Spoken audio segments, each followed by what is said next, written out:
Okay, aral tayo dito sa topic on speed and velocity. Okay, ang formula for computing for speed is V is equal to D over T. Ang formula for computing for velocity, the same thing, no? Velocity is equal to D over T. Anong difference between speed and velocity? The same formula, ang difference lang nila is sa velocity may involved na direction. Okay, tatandaan mo yun, no? Ayun ang difference between speed and velocity, no? Sa velocity, the same formula, pero ano yung involved? Direction. Okay? Halimbawa, pag sinabi nating 40 kilometers per hour, that is speed, no? Pero pag sinabi nating 40 kilometers per hour north, that is velocity. Okay, you see the difference? Merong involved na direction sa velocity. Okay, let's attend to this sample problem, no? Let's look at the given. Ang given sa problem number 1, we have the distance, no? Ang distance traveled is 50 meters.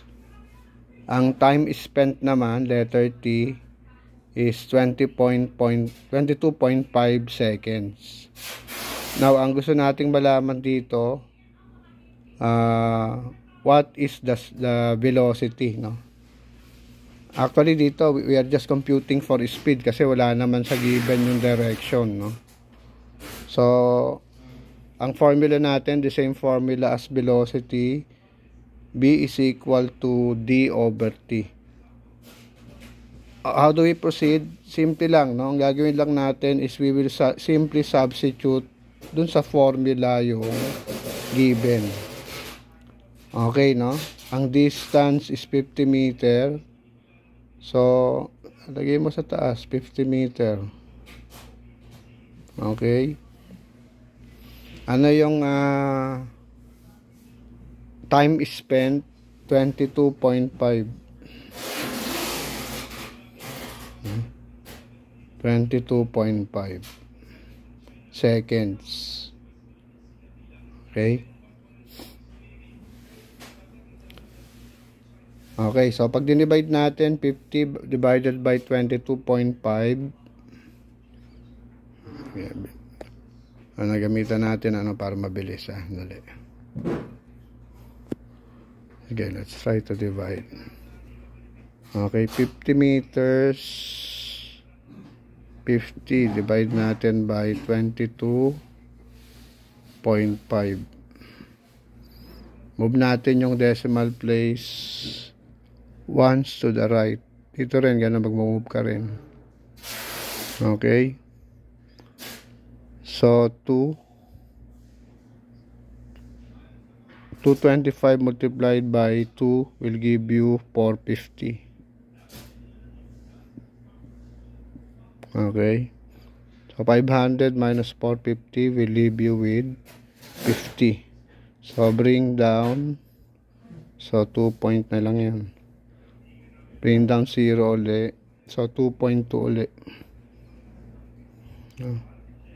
450.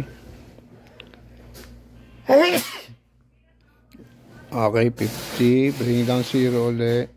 Times 2. So, anong computed speed natin? Speed is equal to 2.22 meter per second. Ayun.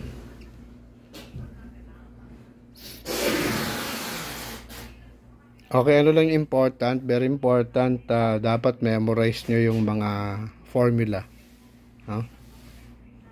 Okay. So, yun yung sample natin for sample exercise na problem number 1. Okay.